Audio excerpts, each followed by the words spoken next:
Normal ಆಗಿ ವರಮಹಾಲಕ್ಷ್ಮಿ ಅಂದಿದ ತಕ್ಷಣ ಎಲ್ಲರೂ ಗ್ರೀನು ಇಲ್ಲಾಂದ್ರೆ ರೆಡ್ ಹಾಕೋತೀರಾ, ಇಲ್ಲಾಂದ್ರೆ ಬಾಳೆ ಎಲೆದ್ ಬರುತ್ತಲ್ಲ ಸ್ಕ್ರೀನು, ಅದನ್ನ ಹಾಕೊಂತೀರಾ. ಬಟ್ ಈ ಸರಿ ಈ ಸ್ಕ್ರೀನ್ನ ನೀವು ಹಾಕೊಂಡು ನೋಡಿ, ಡಿಫ್ರೆಂಟ್ ಆಗಿ ಲುಕ್ ಕಾಣಿಸುತ್ತೆ ನಿಮಗೆ. ಅಂಡ್ ಇದು ನೋಡ್ಬೋದು ನೀವು, ಬ್ಲೂ ಮತ್ತೆ ಕ್ರೀಮ್ ಕಲರ್ ಕಾಂಬಿನೇಷನ್ ಅಲ್ಲಿ ಇದೆ. ಫುಲ್ ಲೋಟಸ್ ಪೇಂಟಿಂಗ್ ಇದೆ. ಇದು ಲೈಟ್ ಪಿಂಕ್ ಅಲ್ಲಿ ಇದೆ, ಇದು ಡಾರ್ಕ್ ಪಿಂಕ್ ಅಲ್ಲಿ ಇದೆ. ಕಲರ್ನ ಕಾಂಟ್ರಾಸ್ಟ್ ಕಲರ್ ಅಲ್ಲಿ ಮಾಡಿದ್ದಾರೆ, ತುಂಬಾನೇ ಚೆನ್ನಾಗಿದೆ. ಸ್ಕ್ರೀನ್ದು ಡೈಮೆನ್ಷನ್ಸ್ ಬಂದ್ರೆ 5x5 ಇದೆ. ಇದಕ್ಕೆ ನಮಗೆ ಸ್ಟ್ಯಾಂಡ್ ಅದೆಲ್ಲ ಬೇಕು ಅಂತೇನಿಲ್ಲ.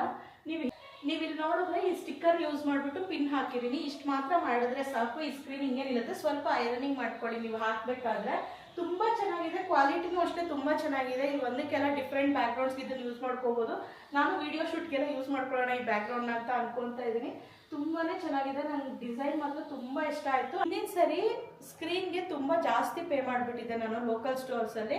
ಅದಕ್ಕೆ ಫಸ್ಟೇ ಮೀಶೋದಲ್ಲಿ ಹುಡುಕ್ತಾ ಇರಬೇಕಾದ್ರೆ ಇದು ಸಿಕ್ತು. ತುಂಬ ಅಫೋರ್ಡೆಬಲ್ ಪ್ರೈಸಲ್ಲೇ ತುಂಬ ಪಿಂಟ್ರೆಸ್ಟಿ ಆಗಿರೋವಂಥ ಪ್ರಾಡಕ್ಟ್ ಸಿಕ್ಕಿದೆ. ನಿಮಗೆ ಯಾರು ಲಿಂಕ್ ಬೇಕು ಅಂದರೆ ನನ್ನ ಫಾಲೋ ಮಾಡಿಕೊಂಡು ಲಿಂಕ್ ಅಂತ ಕಮೆಂಟ್ ಮಾಡಿ.